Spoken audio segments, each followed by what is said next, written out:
Welcome to Tough Crowds. Today we're going Hollywood. The front page of Sunday's Post shows a list of New York celebrities that carry guns and a list of those that were denied permits. Now, celebrities need the guns because they attract psychos, but so do regular people, you know what I mean? Here were the people who were denied permits. Steven Seagal couldn't get one, which is a disgrace. Isn't the mafia after him? He should have a gun. I'm serious. You know, the mafia went after him. They said they made him an offer he couldn't refuse because they looked at a list of all his movies. They said apparently there's no offer he will refuse. But I mean, it's not easy to kick a man when he's down. But De Niro gets a gun, and so does Keitel. Probably had to go with De Niro to get his. Which reminds me of a story. When I was on SNL, Sylvester Stallone was the guest, so I was one of the writers first, you know, because I'll do anything. I'm humble, folks. I'll be in the business. Stallone brings us to the set of Copland with Keitel, Leota, me and these other writers. He brings us in. You want to go and watch this movie? I'm like, oh, I don't know. Look at it. So we go in this big intense. We go in this big intense scene. Here's Keitel looking, and it feels to me, I'm like, this guy's such a great actor. He's scaring me in this because it looks like he's looking right at my eyes with hate, you know. And then he goes, this was apparently not his line, would it depress you terribly to get this person out of my eye line? He was talking to me. Then Ray Liotta starts belly aching at us too, you know, and Stallone's like, you leave my friends alone. He's getting mad. He's Stallone, you know, I don't need Rocky to fight my battles. I'll take care of it myself. What is the point? The point is, you can have, when you have your own show, you can digress into nonsense like this and nobody says anything.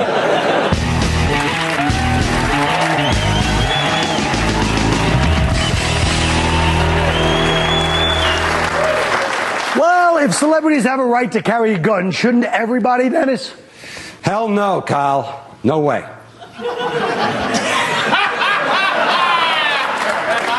Brevity is the soul of wit. I agree. Patrice. Yeah, Steven Seagal and Joan Rivers got Steven Seagal and Joan Rivers got turned down for gun permits. So now that really makes it hard for any other unfamous people to get one. Oh, damn! I could have just said.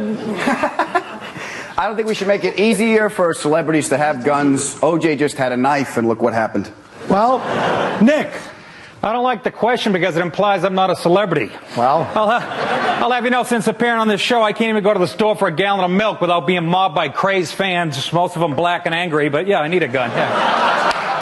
All right. Yeah. What do you think, celebrities and guns, Dennis? You really think they should be allowed to have them?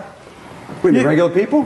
Yeah. I thought everybody did have a gun. It depends how big a celebrity you are. If you're like Gandolfini, you can have a bunch of assholes, you know, challenge you in bars every night. Right. So you should have a gun. But if you're like Screech from Saved by the Bell, I mean, who wants to kill him other than his acting coach? I bet plenty of people go after him. This is protection because they're famous, or no? We're saying like in New York, there's very strict gun laws. Yeah. Celebrities are allowed to have them, but regular people aren't. So if you're a celebrity getting stalked, but what about hot girls get stalked? All girls get stalked all the time. See that dumb Jerry Seinfeld? He walks around McDougal Street like that's right. He doesn't carry a gun. He's Jewish. They don't carry guns. He's right. It's just, I don't know. It depends on how much of a pussy you are, I guess. I mean, it's just, whatever, so you're man. saying that pussies carry guns? Whatever. So you're saying anybody with a gun in the hip-hop world is basically, a punk. and let me tell you something. Wait, whoa. Yeah, that's what you said. That's what you said. Phooey. This is the worst movie season since 1997. One of the biggest bombs was obviously Gigli. Look at this. Oh, this is professional. In every relationship, there's a bull and a cow. I'm the bull. You're the cow. You got that? Yeah, I got it. Bull cow. Now, I thought that was a good scene myself. But how could a movie be that bad with all this money? Nick, what happens? First of all, you got a movie where J-Lo spreads her legs and it still lost money. That's how bad the script sucked, okay? Right? She opens her legs, she says, turkey time, gobble, gobble. I mean, who's writing the dialogue? Jared from Subway? I mean,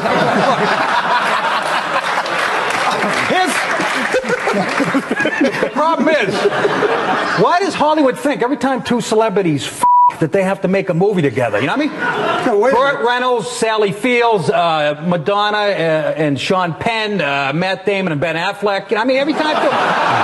Seriously. Yeah, that was pre-written, ass. Now, Dennis, let me ask you this. Yes. Dennis, you've been in some movies that might not have turned out the way you'd intended. I did. Everybody's done at least one giant piece of shit. I've done at least two. Two if I see huge bomb. Huge. I thought it was great. I thought Dumbo Drop was great. I thought Dumbo Drop. when Cuba Gooding was running around. Hey, and he was that the was- gay. That was Night a good. Dog, That was a good. I'm not being sarcastic. I'm saying it was good. Well, That was self-esteem. He's like, that was good. It was good. I'll take it. This is why Hey, Patrice.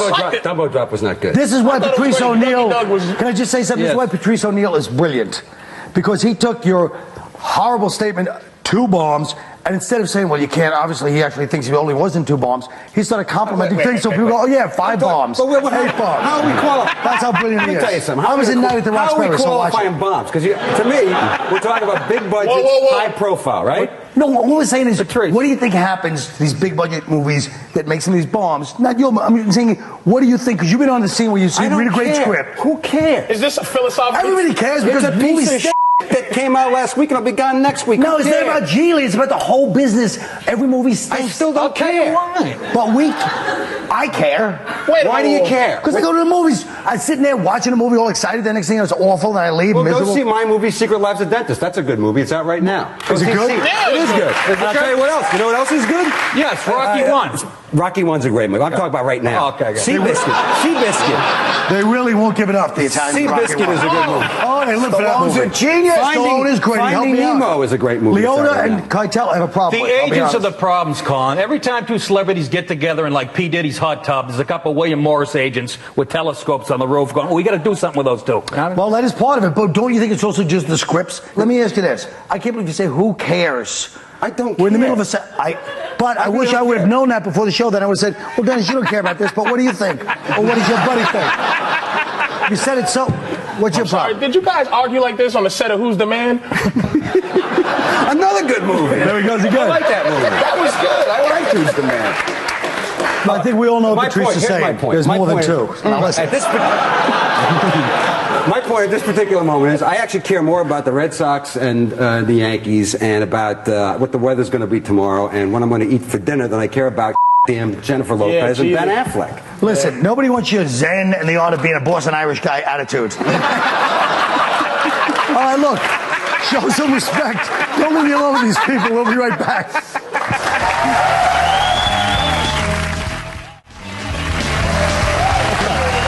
I don't know. They put me here. Chicago Dennis goes, why are you over there? What do you think? Someone's sneaking up behind you? I don't know what the hell's going on. I don't know. They put me We're here talking for a about different guns shot. and everything else, and all of a sudden you're standing over there. What the hell's going on? You just told your friend Leota and Keitel. Yeah. Yeah. Judgment Day is coming. Yeah, sure. Chicago Cubs manager Dusty Baker caught some flack for his comment blacks and Hispanics withstand the hot weather better than most whites. Jimmy the Greek lost his job for making similar comments. The Dusty Baker story went away fast, as it should have. But if he'd been white, you know he'd be making a tearful apology and stepping down right now. I apologize if I offended my black and Latino constituents. I apologize to whites.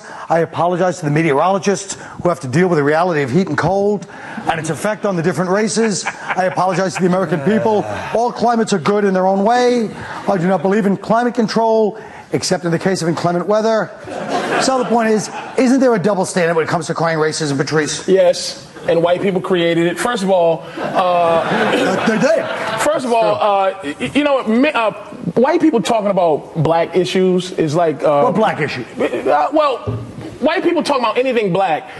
It's like women talking about, or men talking about abortion. You know, women, no matter if the dude is right or not, women just don't want to hear it, you know, because we don't have anything to do with it. So when white people talk about, you know, oh, we were bred for slavery. I don't want to hear. I don't want to hear about white, black historians. I don't want to hear about it. I don't want to hear the truth. Look, man, Jimmy the Greek. I agreed with everything he said because it's the truth. Leave that Greek out of it. It's the probably truth. dead I by agree now. with him, man, but he just can't say it. He's not allowed to say it. But black people are not the ones that got him out. It's just white people did that. Yeah, the white people did white that liberals part. go, oh Lord, and we're not supposed. That's And right. they get slavery. Ooh, we ain't supposed to. And then Because they're scared of you can't say anything. Guess what? I think Dusty we can say Baker- whatever the hell we want. I think What's Dusty that? Baker was absolutely right in what he said. He is right. Absolutely. That's not the And I point. think he's a great manager. I like the way he handles his teams. And you know what? Jimmy the Greek, I don't even remember what he said. What did he say? He said they were bred for this. They were bred. Basically said the slaves were same bred thing. so they're Slaves. better athletes. They're bigger, women, stronger, big men, big big men, children, big women. big slaves. Look, and he's a perfect proof of it. Look There at the you size go. of this son of a bitch. So Jimmy the Greek said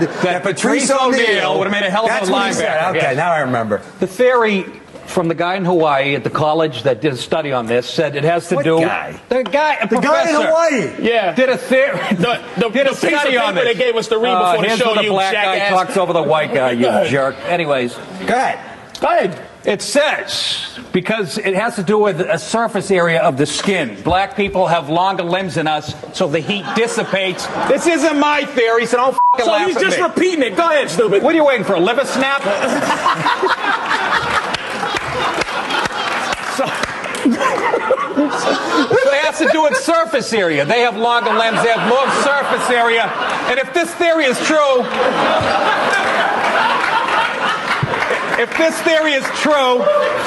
you could stand on I'm the listening. You could stand on Longer limbs, finish. you could stand on the sun for a week and not break a sweat, you fat bastard. Well, I'm sure. Ridiculous conversation. No, it's not ridiculous. Thank you, Dennis. It is Thank you. ridiculous. The black guy laying It's on a not rug. even about Dusty Baker anymore. Once he brought up the fact that white people should not bring up certain subjects, that's when it became a good conversation. If you guys can't handle the, the level of it, but hey, Well, listen. what are you saying? We weren't up to par with Jesus you two? Christ. No, I'm saying that this son of a bitch called it ridiculous, but I'm saying it wasn't. ridiculous. We covered the topic. We should move on now. That's all I'm saying. Oh, It's like your Fine, it's like your Keitel There's four story. guests. This Keitel story. This whole thing about how evil Harvey Keitel. Harvey Keitel's trying to do a goddamn scene in the movie, and some Irish guy standing there staring. I'm going, hey, that's Harvey Keitel. That's the story. well, let me tell you something. When I was doing Roxbury, and it was a scene where I had to present, I was angry. That's the in term for the Night at the Roxbury, the big epic movie he did. I had a couple of big scenes with Catan where I was trying to get serious, and if somebody came by, Yeah. and they said, "Hey, aren't you idiots from SNL?" I used it in my scene. That's what Keitel should do. Maybe they wouldn't have booted him off Apocalypse Now. You know, it's scary that headshot of Jimmy the Greek is going to look like me in about 5 years. That's what All right, look. You want to move along? We'll move wanna lay along. back down on the rug? We're moving along. To do. Let's go. Come on. we I allowed don't like his indignance without Greg Giraldo on the show. He's getting a little bit, you know what I mean? You're We need right. Greg here to attack him. Yeah, leave us alone. Go bully Greg. He's not here today. Leave us alone. Just because Greg's not here, he's got to yell at us. That's right. What do you a always have to half-hour yell at show. people? We've been here for an hour and a half already. Come Why on. can't you be- I got other stuff to do. Come on. Oh, so do I. We got to go do a tough crowd comedy special. He's got another bomb to premiere. Come on, the Hey, roast. look.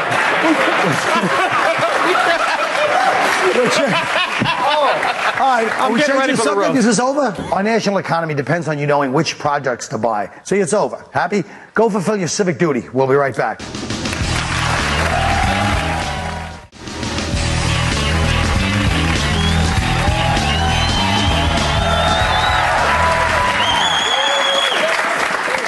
Folks, Dennis Leary is going to be the guest of honor at this Sunday's Comedy Central roast. Boy, you should run some promotions for it or something. I haven't seen anything. Doing a show every day. It's doing one roast. 50, it doesn't matter. But look, I think we both know it's all about the dais. Let's preview Sunday's dais. Start with your MC, Jeff Garland. Yes. Jeff, to me, and I know Jeff a long time. I love Jeff. Yeah? Jeff stunk as the MC.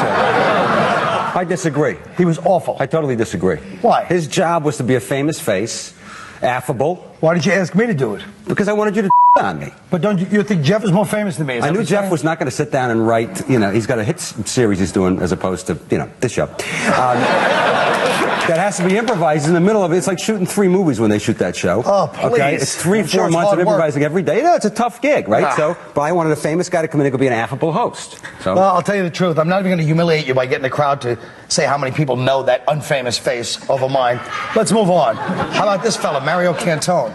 Mario? Yep. Mario went to college with Mario. Did you? Yep. And was he on the show because, Because we needed a gay guy. Okay.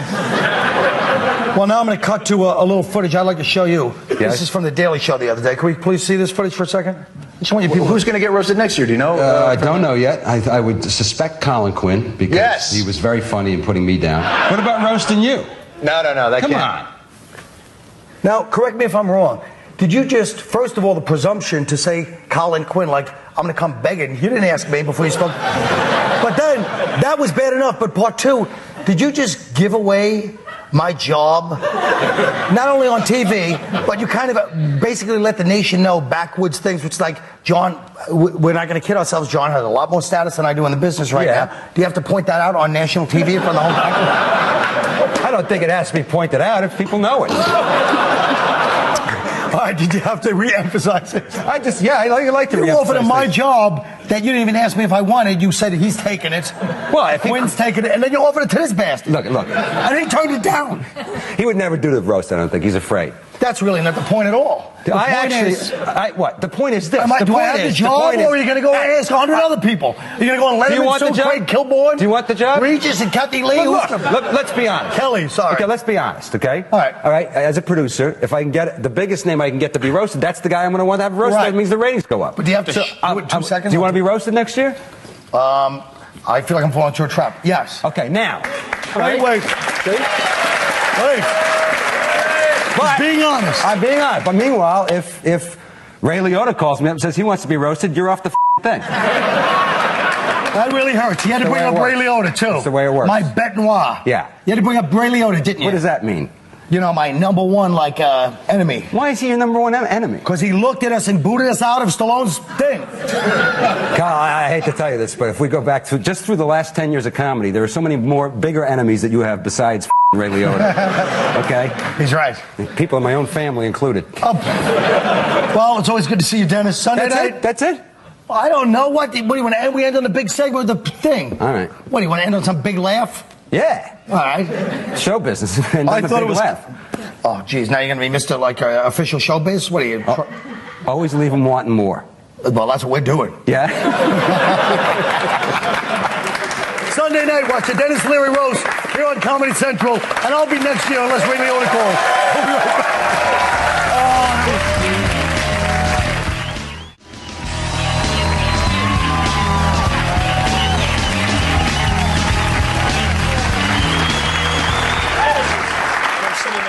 Folks, as we mentioned earlier, many sports figures have said things they wish they could take back.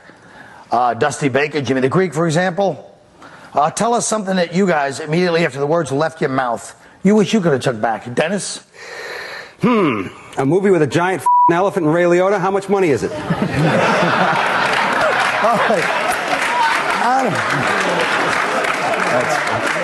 Adam Ferrara. I was late for a show, and I ran on stage, and what I didn't know is the first half of the audience were people in wheelchairs. And without thinking, I said, look, I parked in your spot once. I didn't know you were going to send everybody. All right. Patrice O'Neill. Thank you. In the 7th grade, I was sitting with all my friends at the lunchroom, and the baddest dude in the school came, sat next to us at the table, and he wasn't no big bully type of dude that you stand up to. He beat people up for real. And me and my friends were gigglers, he wasn't. And so for some reason, our silliness got him to start laughing, and I wanted to keep it going. So that's when I said, oh, look at that ugly bitch over there. And my regret came right after I heard that's his girlfriend, dog. And then a quick bright light in my left eye. All right. Let me ask you one thing before we go to Nick. Why do you have to say he wasn't the typical bully, like somehow you're a bully? Let me finish. Let me finish, stupid. Then let me respond, though. I'll let you respond right afterwards. All right. I noticed you have to say, he was a bully, or else he might not have knocked you out. Take your lumps like you did, stupid. Oh, my God, it was just as bad a bully as everybody else. He wasn't the baddest ass in the world. Is he the same guy you had to carry guns for, the whole community? Shut up. I'm saying. Yeah. Why did you just do that? On message board people, I'm saying to you. Oh, why? Because they laughed at a brilliant callback? No, because. Yeah, there must be message boards because they laughed at a brilliant callback by me. Son of a bitch. He wasn't. I'm waiting. He wasn't a bully because he wasn't those dudes that he's bullying people that's weaker than him. He beat everybody's ass. I understand that, but I'm saying everybody went to school with some badass people, and how somehow you had to make your guy beyond like this mythical toughness so that you would justify him punching you and laying your lights out. And I'm telling you, he was just a normal school bully. Nick Paolo. Well, what was the question again? The question, Nick, was, what would you take back if you could regret anything? And you've said a lot of things that I'd like to take back. But go ahead. Back when I was single, I got this girl back to my apartment, and, one thing led to another. Anyways, when she took her bra off, one of her nipples was off center by like 2 inches. That's right, she had a lazy nipple. And, Of course, I couldn't just keep my mouth shut and pretend I didn't notice. I had to say something wise. So I said, "Where'd you get your titties, Marshalls?" And she was like, "F you," and put on her shirt and ran out. And I spent the rest of the night the way a good comic should, watching porn in the dark by myself. You know? Wow. Now, I think we've all learned something tonight. Nick used the word F you. That was worth it for me. That big Italian going, F you. But maybe it wasn't worth it for anybody else. Well, good night, ladies and gentlemen. See you later.